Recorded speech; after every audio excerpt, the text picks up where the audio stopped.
The Marine Corps dining hall was usually loud at this hour. Plates clattered, boots thudded on the polished floor, and conversations mixed with laughter as dozens of Marines enjoyed their lunch break. It was a normal day, nothing special, nothing unusual, but all of that changed the moment the doors opened. The wind pushed inside first. Cold, dry, heavy. Then an old man stepped through the entrance. No one knew who he was. No uniform. No ID badge. No escort, just an old man. Walking slowly, almost painfully, with a worn-out red shirt and a face that looked like time itself had punched it 1,000 times. At first, nobody cared. Marines came and went all the time, and sometimes veterans visited the base. But there was something strange about this man, something that made the air feel heavier. He didn't look around. He didn't hesitate. He didn't seem lost. He walked with the slow confidence of someone who had been here before, someone who knew every corner, every hallway, every shadow of this place. A young Marine near the door whispered to his friend, "Who's that?" "Probably someone's grandpa," the friend joked. "Maybe he's here for free food." They laughed quietly and went back to eating, but others noticed to Wesley Captain Harlan, Captain. Harlan was known for his strict discipline and sharp tongue. He liked order, he liked respect, and more than anything, he liked being the most important man in the room. When he saw the old stranger entering the hall, his eyebrows lifted with annoyance. "What is he doing in here?" he muttered. He watched as the old man moved between the tables. The Marines around him shifted, confused by his presence, unsure whether they should stand, salute, or simply ignore him. The dining hall wasn't a place where civilians usually just walked in. The old man didn't seem to care. He reached the food counter, picked up a tray, and stared at the options with tired eyes. He scooped mashed potatoes slowly, as if each movement reminded him of a different memory. Some bad, some too heavy to carry. When he finally sat down at a small metal table near the center of the hall, every movement was silent. He placed his tray carefully, straightened his shirt sleeves, and took a deep breath, as if he had been holding it for years. There was something unsettling about him. Not dangerous, not threatening, just unsettling. Like a forgotten chapter of history sitting quietly in the middle of a room, full of people who didn't know they were standing in the presence of a legend. Captain Harlan couldn't ignore him. The old man had become a disturbance, a mystery he didn't like. He leaned toward a nearby sergeant. "Why is there a civilian eating in my dining hall?"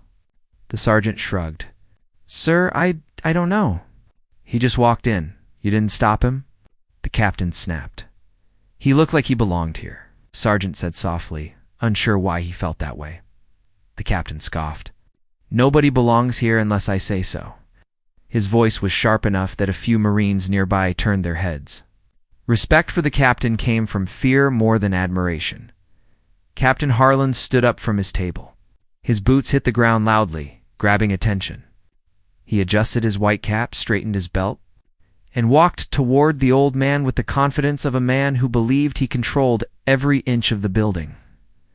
On the way, he passed by the Marines whispering, "Does he look familiar to you?" One murmured, "I don't know, but there's something weird about him," the other replied. The captain ignored them. He walked straight to the old man and stopped right in front of his table. The old man kept eating slowly, not even noticing or pretending not to. "Notice the tall officer towering above him, Captain." Harlan cleared his throat loudly. Nothing. The old man didn't look up. The silence around the table spread like ripples in water. Marines nearby stopped eating. A few leaned closer to listen. A couple of them got a bad feeling in their stomachs, though they didn't know why. "Hey," Captain Harlan said, louder. "Old man." That finally got the old man's attention. He lifted his head slowly. His eyes were pale, tired, but there was something deeply dangerous hidden behind them. Something sharp. Something old. Something that felt like war. Not the kind of war these young Marines had seen. The kind of war they read about in history books. Captain Harlan smirked. "You're not supposed to be here. This is a restricted area." The old man stared at him for a long second, then blinked once, calm, unfazed, almost bored. "I know," he said quietly. The captain raised an eyebrow. You know? Then why are you here? The old man looked back at his tray and pushed a piece of bread with his fork. Hungry. A few Marines chuckled. The captain didn't. This isn't a restaurant, he snapped. This is a Marine Corps facility. The old man paused, then looked at him. Again really looked at him. His eyes felt like they could see straight through the captain's polished uniform and into the smallness behind it.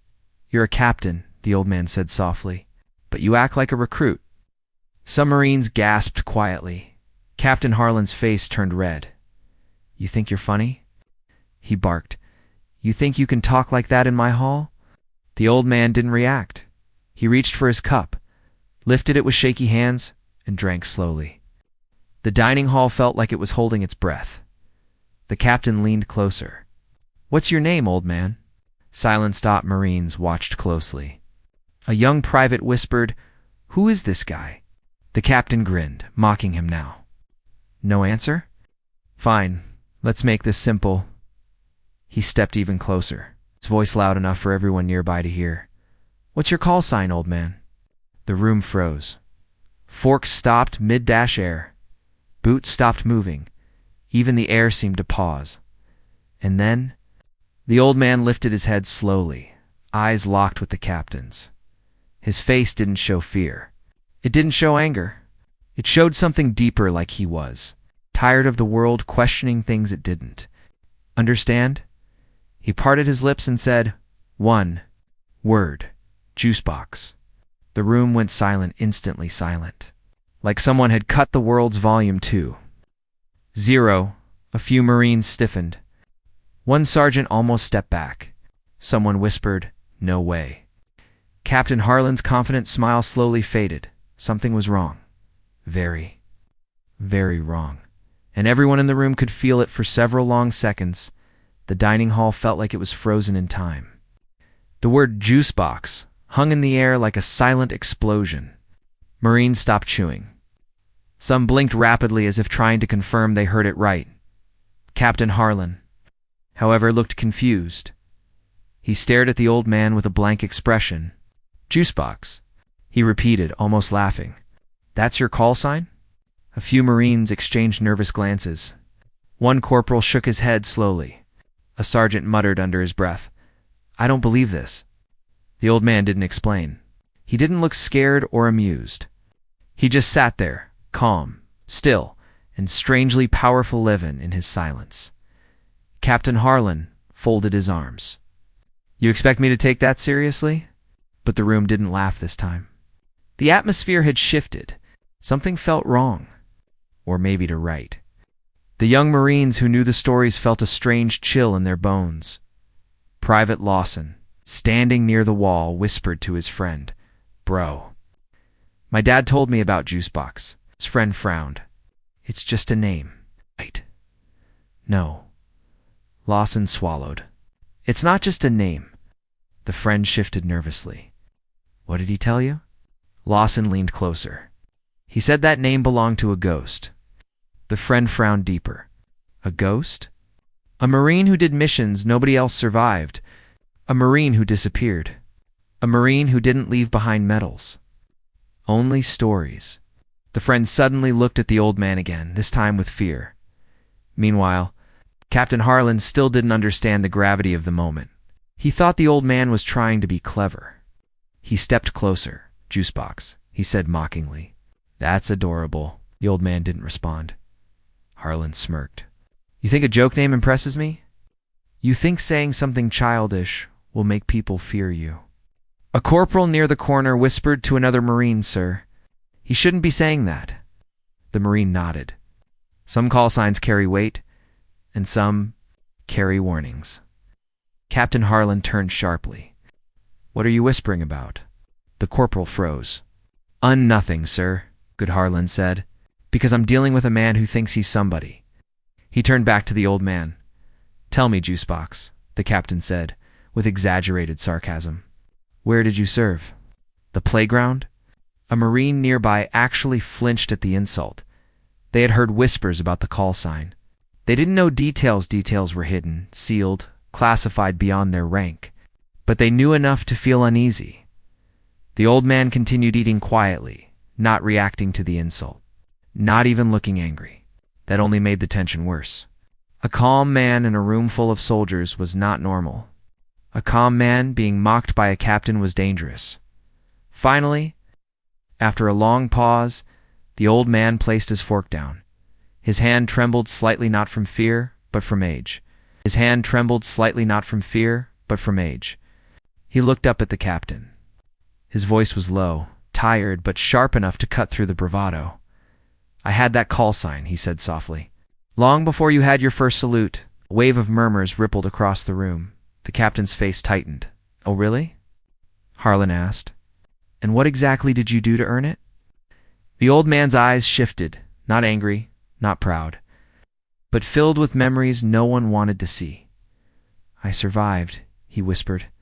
For a moment, even Captain Harlan didn't speak.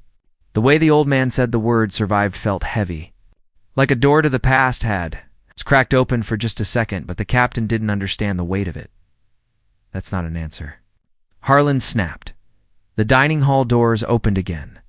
Sergeant Major Dawson walked in, a tall, broad Marine with decades of service marked in every line on his face. He headed toward the serving area, but stopped the moment he saw the old man at the table. His expression changed instantly. His posture straightened. His eyes widened with recognition. "No," he whispered. "It can't be him." Captain Harlan noticed Dawson's reaction and frowned. "Sergeant Major, do you know this man?" The sergeant major swallowed hard. He stepped toward the table, his boots suddenly quieter, his confidence shaken. "Sir," Dawson said, his voice low, "I think you should step back from him." Captain Harlan stared at Dawson like he was insane. "Excuse me?" But Dawson didn't look at him. He looked at the old man, really looked in. There was fear, respect, and shock in his eyes. "Is it really you?" Dawson asked softly. The old man didn't answer. He didn't have to. Dawson slowly removed his cover cap. His hand shook. A sergeant major never shook. Not in war, not in peace.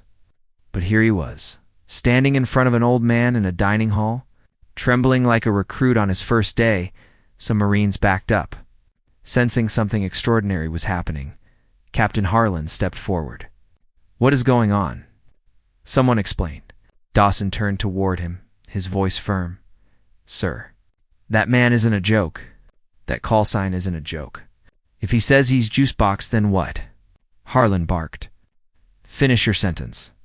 Dawson closed his eyes, then opened them slowly.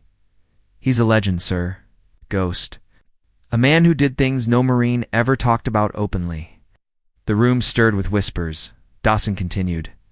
"Only a few names still echo through the oldest stories of special operations.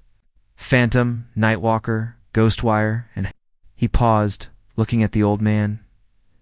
"JUICEBOX," the corporal gasped. A private covered his mouth. A lieutenant froze in disbelief. The old man remained still, silent, and strangely humble. Captain Harlan looked around at the terrified faces, then back at the old man. "This is some kind of prank," he said angrily. "Some old man shows up, and suddenly you all act like he's a mythical hero." Dawson shook his head. "Not mythical. Real. Very real." Captain Harlan's voice grew louder. "I don't care about stories. If this man is really someone important, why is he dressed like that? Why is he eating alone?" Dawson's voice dropped to a whisper. "Because men like him never wanted fame." He looked at the old man with deep respect. They only wanted to serve. The old man lifted his cup again. His hands shook from age, not fear. Then he spoke quietly. But every Marine in the hall heard him. "Stories are just shadows," he said. "And shadows don't need uniforms." The room went dead silent again. Captain Harlan's jaw tightened. He didn't know what to say. He didn't know what to believe. And for the first time in years, felt something he wasn't used to: doubt. The old man picked up his fork and continued, eating like nothing had happened. But everyone else knew. Everything had changed. Captain Harlan stood stiff and angry. But for the first time, a tiny tremor of uncertainty touched his voice. The old man sitting quietly before him, this frail, figure with shaking hands and tired eyes had somehow made an entire dining hall, full of Marines nervous, and Captain Harlan hated things he did not understand. He pointed at the old man sharply. I don't care about stories. I don't care about legends. I want answers. Sergeant Major Dawson stepped between them quickly. Sir, with respect, move, Harlan barked. Dawson didn't move. That alone shocked the entire room. Dawson had served 24 years with a flawless record. He had never disobeyed a direct order. Marines whispered, unable to believe what they were seeing. Harlan's eyes burned. I said move, Sergeant Major. Dawson swallowed hard. Sir, please. This is not a man you want to challenge. Harlan turned red. Challenge. He's just an old man. Why are you all acting scared? A young corporal spoke up from the back. His voice shook. Because, sir, if he really is JUICEBOX, then he's seen more war than all of us combined, Harlan snapped. War? He can barely lift a fork. The old man finally looked up. His gaze was calm, quiet, deadly. It was the look of someone who had survived things no training manual had ever mentioned, but he said nothing. And that silent calm only made the captain angrier. You. Harlan shouted, if you're such a legend, then show some proof. Show something. Tell something. Because right now, all I see is a man hiding behind an old story. Still silent, still calm. The old man took a small bite of mashed potatoes. This enraged Harlan even more. He slammed both hands on the table. Plates rattled. A few Marines flinched. I said, answer me. The old man's fork stopped halfway to his mouth. Slowly, carefully, he placed it on the tray. He looked at the captain with the eyes of someone who had already buried too many men to fear losing another. Captain, he said softly, you're shouting too much. Harlan blinked, confused. What? There's no need to yell, the old man continued. I can hear you. I've always had good ears. Some Marines chuckled nervously. Harlan didn't. Oh, you can hear? Harlan mocked. Then hear this. I want proof. Real proof. Anyone can claim a call sign. The dining hall held its breath. The old man lifted his hand slowly and rubbed his wrist. A faded scar ran across it thin, long and pale like a ghost. Then he touched another scar on his neck. Then one on his forearm. He said quietly, these are proof enough. Harlan laughed. Scars. Everyone has scars. Marines get scars from tripping in the gym, Corporal whispered. Sir? He's not talking about normal scars. Dawson nodded. Some scars don't come from training. They come from operations that never existed on paper. Harlan scowled. Classified missions, secret units. You all sound like children telling ghost stories. The old man finally spoke clearly, firmly, his voice cutting through the room like a blade. Ghost stories usually start with truth. That sentence hit several Marines like a punch, but Harlan refused to back down. Fine, he said harshly. You know what? If you're really this legendary Marine, then let's hear a story. Tell us one mission. One detail. One thing only a real operator would know. A dangerous silence settled. The old man exhaled slowly, as if he was tired of carrying memories too heavy for one soul. His hands trembled slightly, but not from fear, from age, and from the weight of a past he never wanted to revisit. He spoke quietly. I once jumped from a helicopter that was already on fire. A few Marines gasped. Harlan rolled his eyes. That's supposed to impress me? The old man continued. I had 3 minutes of oxygen left. Night sky. No moon. No visibility. We were 6 men. We landed in enemy territory without radios, without support, without backup. 4 men didn't make it to the ground alive. The room went dead silent. The old man's eyes drifted, like he was watching the scene again in his mind. One died before we even touched dirt, he whispered. The fire swallowed his chute. Another broke both legs and still crawled for 2 days. He refused to die lying down. Marines stared at him with wide eyes. None of them had ever heard this story before. The old man rubbed his wrist again. Never recorded. Never reported. Never spoken of. Those missions didn't exist. But we did, Harlan swallowed. But he didn't stop. And what was your role in that mission? He demanded. The old man's voice softened to a whisper. I was the one who came back. To a whisper. I was the one who came back. A heavy silence covered the hall. He continued, his voice trembling with pain, not fear. 5 men went in. 1 came out. That was me, a private near the wall whispered. My God. But Harlan wasn't convinced. No documents, no photos, no medals, he barked. The old man smiled, faintly broken, sad, understanding. Real ghosts don't leave photographs. Dawson shook his head, sir. Please stop. But Harlan didn't. He leaned closer, almost face-to-face with the old man. 1 mission doesn't make you a legend, he said coldly. Anyone can make up stories. The old man stared at him with eyes that had seen the end of the world more than once. Captain, he said softly, I don't need to prove anything to you. That sentence landed like a punch. The old man looked away as if the conversation bored him. He took another slow sip of water. This irritated Harlan even more. He grabbed the old man's tray and slammed it aside. Food scattered across the table. Gasps filled the room. Dawson shouted, Sir! Reen stood up instinctively, unsure whether to intervene or freeze. But the old man didn't jump. He didn't shout. He didn't even flinch. Slowly, he lifted his eyes toward the captain. His voice was quiet but sharp like steel. You're making a mistake. Harlan smirked. Am I? Ah, yes, the old man said. You're about to learn something the hard way. The room tensed. What lesson? Harlan demanded. The old man stood up slowly, painfully, but once he was on his feet, something changed. He didn't look weak. He didn't look old. No, he didn't look fragile. He looked like a warrior who had laid down his armor years ago, but still knew exactly how to pick it back up. His voice dropped to a chilling whisper. You're about to learn, he said. Why the world once feared the name JUICEBOX. Marine shivered. Harlan stepped back without realizing it. Something had shifted. Something big. Something dangerous. And the captain felt the first real spark of fear. The room grew quiet as the door closed behind Sergeant Davis. The officers looked at each other, unsure of what would happen next. The old man, known only as JUICEBOX, stood calmly near the center of the room. His eyes scanned the walls, the windows, and even the ceiling. He watched everything. He missed nothing. Captain Rogers shifted uncomfortably. It mocked. The old man before, but now he felt something strange respect mixed with fear. It was a heavy feeling, one he could not shake. General Hawkins finally broke the silence. Captain Rogers, you asked earlier why he is here. Now you will understand.